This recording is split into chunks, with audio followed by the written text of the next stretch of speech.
आप सभी को राधे राधे, जय श्री कृष्णा। उम्मीद करता हूँ आप लोग बहुत अच्छे होंगे और बहुत अच्छी आपकी पढ़ाई भी चल रही होगी। दोस्तों, ये वीडियो बहुत ही ज़्यादा इंपॉर्टेंट है और मोस्ट डिमांडिंग वीडियो है। आप में से बहुत सारे लोगों के मैसेजेस आए, कमेंट्स आए कि सर एसडीएम की जॉब प्रोफाइल के बारे में भी एक वीडियो बनाइए। तो इसलिए दोस्तों ये वीडियो बना रहा हूँ। यूपी पीसीएस 2025 का सबसे उत्कृष्ट पद या पीसीएस की किसी भी वैकेंसी में किसी भी राज्य में सबसे उत्कृष्ट पद अगर कोई होता है तो वो एसडीएम का होता है। और याद रखिए, वो हर अभ्यर्थी का सपना होता है कि एसडीएम का पद उसे मिल जाए जो पीसीएस की तैयारी करता है। जैसे यूपीएससी की परीक्षा में डीएम का पद सबकी अपेक्षा रहती है कि उसे प्राप्त हो जाए, ठीक वैसे ही पीसीएस की परीक्षा में एसडीएम का पद सबकी इच्छा रहती है कि उसे प्राप्त हो जाए। ठीक है, तो आज हम लोग बात करेंगे एसडीएम की जॉब प्रोफाइल के बारे में। क्या कार्य है एसडीएम का, प्रमोशन, सैलरी, पावर, क्या क्या उसकी पावर्स होती हैं, प्रोफाइल क्या क्या है, क्या कितना वेतन मिलता है, कहाँ तक आप एसडीएम ज्वाइन करके क्या आप सचिव बन सकते हैं, क्या मुख्य सचिव बन सकते हैं क्या, इसके बारे में भी चर्चा करेंगे। और वेतन दोस्तों, मैंने क्या लिखा, सैलरी 1 लाख के पार। इस समय जो वेतन है दोस्तों, उस समय ही एक कंसिडरेबल वेतन है। 7th पे कमीशन में अब 8वां वेतन आयोग गठित हो चुका है और आप सबको पता है मैंने क्या लिखा, सैलरी 1 लाख के पार, तो निश्चित रूप से हो जाएगी 1 लाख के पार, ये बात आप लोग मान के चलिए। ठीक है, तो चलिए तो बात कर लेते हैं हम लोग एसडीएम की जॉब प्रोफाइल के बारे में। वीडियो पसंद आएगा तो जल्दी से इसे लाइक कीजिएगा, अपने दोस्तों में साझा कीजिएगा, चैनल पर नए तो सब्सक्राइब कीजिएगा, बेल आइकन पे ऑल जरूर से दबाइएगा आप सभी लोग। ठीक, चलिए यहाँ पर दोस्तों आपके लिए महत्वपूर्ण सूचना है कि अगर आप यूपी पीसीएस 2025 की पूरी तैयारी करना चाहते हैं प्री मेंस और इंटरव्यू की, तो याद रखिएगा आपके लिए यूपी पीसीएस का ये फाउंडेशन बैच हमारे एप्लीकेशन पर अवेलेबल है, जिसका लिंक आपको डिस्क्रिप्शन बॉक्स में मिल जाएगा।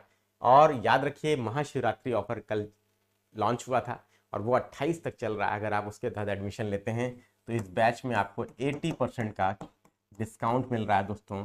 ये एक बहुत ही सुनहरा अवसर है, तो आप इसे ज्वाइन कर सकते हैं। ठीक, पूरी तैयारी आपको मिलेगी, एनसीईआरटी बेस्ड और स्टैंडर्ड बुक आधारित तैयारी, आंसर राइटिंग, ऐसे राइटिंग, सब कुछ आपको यहाँ पर मिल रहा है। ठीक, चलिए अब अपने जॉब प्रोफाइल में सबसे पहले हम लोग बात करेंगे दोस्तों एसडीएम दोस्तों होता कौन है। एसडीएम समझिए थोड़ा सा बात को, एसडीएम कौन होता है। एसडीएम दोस्तों अपनी सब डिवीजन में अपनी तहसील का ओवरऑल मालिक आप एक तरीके से कह सकते हैं होता है, क्योंकि उसके अधिकार क्षेत्र में जल, जंगल और जमीन सब कुछ आता है। ठीक है, याद रखिएगा, वो किसी स्कूल का निरीक्षण भी कर सकता है। ठीक है, किसी प्रोग्राम की जांच भी कर सकता है। ठीक है, धान की खरीद हो रही है वहां भी चेकिंग कर सकता है किसी की शिकायत पर। ठीक है, इसके अलावा दोस्तों जितने भी आपकी वेलफेयर स्कीम्स हैं उसको भी समुचित रूप से संचालन के लिए जांच कर सकता है। ठीक, इसके अलावा दोस्तों जितने भी लॉ एंड ऑर्डर के मसले होते हैं वो भी दोस्तों एसडीएम के अधिकार क्षेत्र में आते हैं। तो एक तरीके से आप कह लीजिए जो डिस्ट्रिक्ट में डीएम का काम है वो डीएम के सबऑर्डिनेशन में वो एसडीएम ही कर रहा है। ठीक है, इस बात को याद रखिएगा। मोस्ट पावरफुल और मोस्ट कॉम्प्रिहेंसिव पावर जो होती है वो एसडीएम की होती है, इस बात को आपको ध्यान रखना है। ठीक है, वेरी इंपॉर्टेंट आपके एग्जाम के दृष्टिकोण से इस बात को आपको याद रखना है। ठीक, तो सबसे महत्वपूर्ण पद, सबसे इंपॉर्टेंट पद ये होता है एसडीएम का, जिसका सपना हर अभ्यर्थी देखता है। ठीक, ये कार्य के बारे में मैंने आपको बता दिया। अब दोस्तों हम लोग बात कर लेते हैं मोटिवेशन सबसे बड़ा क्या है दोस्तों। Salary is the biggest motivation, salary is the biggest motivation. अब बहुत सारे लोग कहते हैं कि सैलरी तो अलग है, एसडीएम को इतनी चीजें मिल जाती हैं कि उसे सैलरी की आवश्यकता नहीं होती। लेकिन मैं हमेशा ये कहता हूं दोस्तों, कोई भी काम करें ईमानदारी से करें। जो आपकी मेहनत का पैसा है दोस्तों वही आपका पैसा है, जो आपकी मेहनत का नहीं है वो आपका नुकसान ही करेगा, आपका फायदा नहीं करेगा, ये हमेशा याद रखिएगा। तो अगर हम वेतन की बात करें, कितनी एसडीएम की सैलरी होती है, अलाउंसेस होते हैं, इसके बारे में चर्चा कर लेते हैं। तो सबसे पहले देखिए, मैं आपके सामने यहाँ पर प्रस्तुत कर रहा हूँ क्या पे बैंड आपके सामने एसडीएम की सैलरी यूपी में। देखिए ग्रेड पे कितनी है, 5400 ग्रेड पे है दोस्तों। ठीक है, 5400 ग्रेड पे है और इस समय 7th पे कमीशन लगा हुआ है। ठीक है, 7th पे कमीशन इस समय इम्प्लीमेंटेड है। ठीक है, 7वें वेतन आयोग की सिफारिशें अभी लागू हैं। उसके अनुसार जो बेसिक पे है एसडीएम की पीसीएस की वो कितनी है, वो है 56,100। ठीक है, ध्यान रखिएगा, 56,100 आपकी क्या है, बेसिक पे है। इसके बाद एट प्रेजेंट की बात करें, एट प्रेजेंट की बात करें तो डीए कितना चल रहा है इस समय, 53% चल रहा है। कितना चल रहा है, 53%। तो अगर आप ये कैलकुलेट करते हैं तो 53% निकालिए, 56,100 का 53%, ठीक है, 53/100, ठीक है। कैलकुलेट करिए, फटाफट से कैलकुलेट कीजिए, कमेंट बॉक्स में बताइए, जल्दी से कैलकुलेट करके आप सभी लोग कमेंट बॉक्स में बता दीजिए, ठीक है। तो ये आपका आता है 29,733 रुपए, ठीक है। कितना आता है? 29,733 रुपए। और लगभग ये मान के चलिए जो HRA होता है वो वेरी करता है, टीयर 1 सिटी का अलग, टीयर 2 का अलग, टीयर 3 का अलग। तो मोटा मोटा मैं एवरेज क्या करता हूँ, SDM लखनऊ का कंसीडर कर लेता हूँ। तो अगर आप SDM के रूप में चयनित हैं और लखनऊ में पोस्टेड हैं तो आपका इस समय जो HRA है वो कितना है? 6300 रुपये है। ये मैंने लेटेस्ट डेटा जो है, लेटेस्ट सर्कुलर के हिसाब से आपको बताया है, 6300 रुपये आपको लखनऊ में मिलेगा, ठीक है। अब अगर आप सम करते हैं तो सैलरी के 3 ही कंपोनेंट हैं, बेसिक, DA और HRA, तो जोड़ेंगे तो 92,133 आपका आता है। यही कारण है कि मैंने क्या लिखा है यहाँ पे, सैलरी 1 लाख से पार। आप नई ज्वाइनिंग पे भी दोस्तों आपको 1 लाख के पार सैलरी मिलेगी। 8वां वेतनमान आयोग गठित हो चुका है, आपको पता है, सिफारिशें आएंगी, लागू होगा और फिर राज्य सरकार में भी लागू हो जाएगा, ठीक। तो इसीलिए इतना सुनहरा अवसर है, इसको जाने मत दीजिए दोस्तों। और सैलरी मैंने पूरी कैलकुलेट करके आपको बता दी, ठीक। अब आ जाइए दोस्तों, इसके अलावा जो अलाउंसेज होते हैं, पर्क्स एंड बेनिफिट होते हैं, तो SDM की सैलरी में वो क्या क्या होते हैं? वो कई सारे पर्क्स होते हैं जो सब डिविजनल मजिस्ट्रेट एंजॉय करता है, जैसे कि गवर्नमेंट रेजिडेंस मिलता है इसको, डुप्लेक्स बंगला मिलता है प्राइम लोकेशन में, सिक्योरिटी मिलती है, 3 हाउस गार्ड्स मिलते हैं, 2 बॉडी गार्ड्स मिलते हैं, ठीक है। अदर व्हीकल में 1 to 3 vehicle with drivers, medical facility मिलती है, comprehensive health coverage and medical allowances, study leave मिलती है, paid leave of 2 to 4 years for higher education. अगर आप उच्च शिक्षा करना चाहते हैं तो पेड लीव आपको 2 से 4 साल की मिलती है। बहुत बड़ी चीज़ है दोस्तों, इसको ध्यान रखिएगा, 2 से 4 साल की याद रखिएगा। अगर आप तैयारी करना चाहते हैं उसके आगे, या अगर आप पढ़ाई करना चाहते हैं, किसी अच्छे कॉलेज से MBA करना चाहते हैं तो भी आप कर सकते हैं। पोस्ट रिटायरमेंट बेनिफिट में लाइफ टाइम पेंशन है and benefits for dependents. Unofficial perks में complimentary event passes and subsidised travel accommodation. ये तो दोस्तों क्या है, लिस्टेड है। ये तो बाकी जो पद सम्मान प्रतिष्ठा जो आपको मिलेगी वो तो आपको पता है, समाज में आपको देखने का नजरिया ही चेंज हो जाएगा लोगों का, ठीक है। जो परसेप्शन आज की डेट में आपके लिए है वो परसेप्शन ही चेंज हो जाएगा, लेकिन आपके प्रति नहीं चेंज हो रहा है, ये बात ध्यान रखिएगा। वो SDM के प्रति परसेप्शन है वो आपको मिल जाएगा, आप क्योंकि SDM बन जाएंगे। इसलिए पूरा प्रयास करिए दोस्तों ताकि आपको ये पद मिल जाए। और बहुत सारे लोग बोलते हैं कि नहीं आया SDM के पद, मैंने वीडियो बना के दिखाया भी था, बाकायदा नोटिफिकेशन में SDM के पद हैं, ठीक है। और वो आप सबको ध्यान रखना है। और मैं एक बार फिर से दिखा दे रहा हूँ आप लोग को, ताकि आप लोग कंफ्यूज ना हो, ताकि आप लोग दोस्तों कंफ्यूज ना। नोटिफिकेशन की बात करें तो चलिए पहले हम लोग क्या करते हैं, पहले हम लोग इसी की बात कर लेते हैं, पहले कंप्लीट कर लेते हैं इसको। आप आ जाते हैं करियर ग्रोथ एंड इंक्रीमेंट, ठीक है। करियर ग्रोथ एंड इंक्रीमेंट में देखें तो देखिए SDM के से अगर आप ज्वाइन करते हैं दोस्तों तो याद करिए, आप राज्य का जो IAS का सबसे बड़ा पद होता है चीफ सेक्रेटरी का, आराम से आप बन सकते हैं। राज्य के मुख्य सचिव बहुत आराम से आप बन सकते हैं, कोई बड़ी बात नहीं अगर आपने कम उम्र में SDM ज्वाइन कर लिया है तो, ठीक है।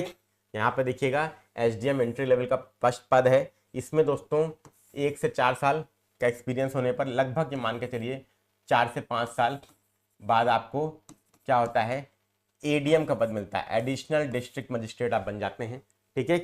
एडिशनल डिस्ट्रिक्ट मजिस्ट्रेट, क्लियर है बात, इस बात को ध्यान रखिएगा। और यहाँ पर देखिए सबकी बेसिक सैलरी भी यहाँ पर दिखाई है मैंने यहाँ पर आप लोगों को, ठीक।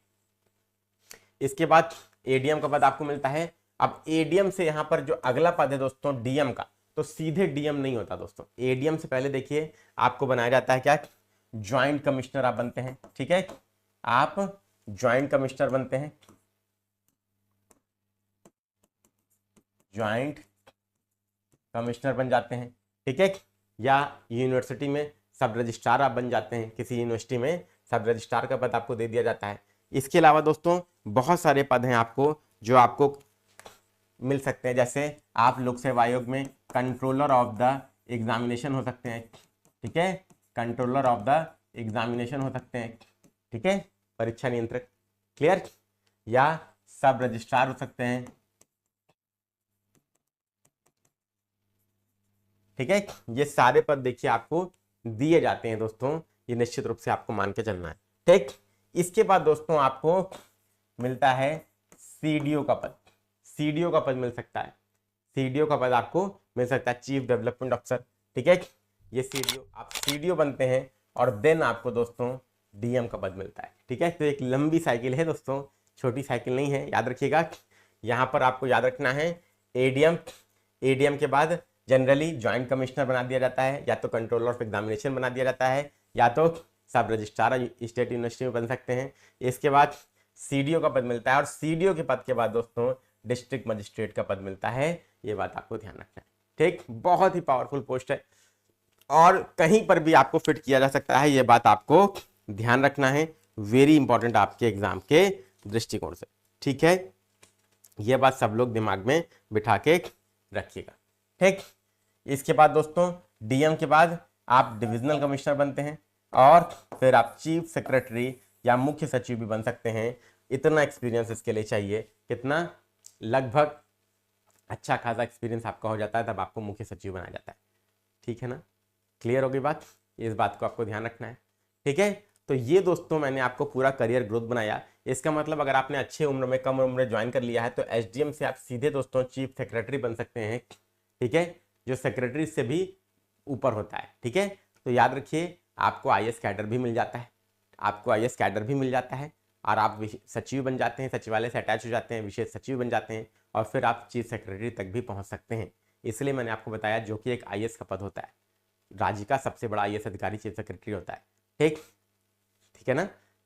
सबको समझ में आ रही बात। तो इसलिए इतनी पावरफुल पोस्ट है, इसको छोड़िए मत, आराम से दोस्तों आप क्या कर सकते हैं, इसको तैयारी करके क्लियर कर सकते हैं। इससे बड़ी आपको अपॉर्चुनिटी नहीं मिलेगी। 200 पद अभी स्टार्टिंग में आए हैं, पीसीएस प्री का रिजल्ट आते आते इसमें पद जुड़ते रहते हैं, और लगभग ये मान के चलिए कम से कम 500 पद, 400 पद कहीं नहीं गए हैं, आराम से इतने पद तो रहेंगे ही रहेंगे, ठीक है। अब करियर ग्रोथ की बात करें तो देखिए मैंने यहाँ पर आपको बता दिया है, ये बेसिक सैलरी होती है 56,100 इस समय है 7th पे में, और 1,32,000 अगर आप एसडीएम बन के ही रिटायर हो गए तो 1,32,000 आपकी बेसिक हो जाएगी, ठीक है। एडीएम बनते हैं एसडीएम से, फिर आपका मैंने बताया divisional joint commissioner, controller examination या सब रजिस्ट्रार यूनिवर्सिटी में, इसके बाद सीडीओ, ठीक है, और फिर डीएम, फिर डिविजनल कमिश्नर, फिर चीफ सेक्रेटरी, और ये सारे दोस्तों आपके क्या हैं, रेगुलर आपको मिल जाती हैं, क्या पद मिल सकते हैं एसडीएम में। एसडीएम के तौर पे आप ज्वाइन करते हैं तो आराम से आप यहाँ तक पहुँच सकते हैं, राज्य का चीफ सेक्रेटरी तक आराम से आप पहुँच सकते हैं। हाँ, उसमें देखिए प्रभु की इच्छा और आपका भाग्य, प्रारब्ध भी होना चाहिए, तभी ये सारी चीज़ें होती हैं, ठीक है। नहीं तो आराम से डीएम तक तो सभी लोग पहुँच सकता है, अगर उसने ईमानदारी से अच्छे से काम किया तो, ठीक है। और वो भी अपने आप में एक बहुत बड़ा पद है, आपको पता है डिस्ट्रिक्ट का मालिक होता है डीएम, ठीक। तो ये मैंने आपको एसडीएम की पूरी जॉब प्रोफाइल बताई, और एसडीएम का कार्य मैंने आपको पहले ही बताया है। मोस्ट पावरफुल पोस्ट होती है आपकी तहसील की, सब तालुका, सब डिवीज़न की, ठीक है। और जल, जंगल और ज़मीन तीनों पे आपका सर्वोच्च अधिकार अगर किसी का है तो एसडीएम का ही, ठीक है ना, क्लियर। और हर मामले में हर तरीके के कार्य करने के लिए एसडीएम एम्पावर्ड होता है, और एक तरीके से आप कह सकते हैं ऑलराउंडर होता है दोस्तों वो इसका सब डिवीज़न का। जैसे डीएम आपका डिस्ट्रिक्ट का ऑलराउंडर है, ठीक वैसे ही सब डिवीज़न का ऑलराउंडर आपका एसडीएम होता है, ठीक है। तो याद रखिएगा, आप सब इतनी पावरफुल पोस्ट के बारे में मैंने आपको बताया। वीडियो पसंद आया हो तो लाइक कीजिएगा, शेयर कीजिएगा अपने दोस्तों के बीच में, चैनल पर नए हैं तो सब्सक्राइब कीजिएगा, और बेल आइकन पे ऑल दबाइएगा। इस वीडियो को ज़्यादा से ज़्यादा लोगों तक शेयर करके पहुँचाइए, ताकि सबको ये सूचना मिल सके। I hope the video is clear to everyone. और अब आप सब लोग फॉर्म भरेंगे और तैयारी करना शुरू कर देंगे, और हमारे साथ जुड़ना चाहें तो फाउंडेशन बैच में एडमिशन ले सकते हैं, जिसका लिंक डिस्क्रिप्शन बॉक्स में आपको दिया गया है। और महाशिवरात्रि का ऑफर आपके लिए चलाया गया था, जिसपे आपको हमारे इस फाउंडेशन बैच में यूपीपीसीएस के आपको फ्लैट 80% का ऑफ मिल रहा है, जो कल तक 28 फरवरी तक अवेलेबल है। राधे राधे, जय श्री कृष्ण।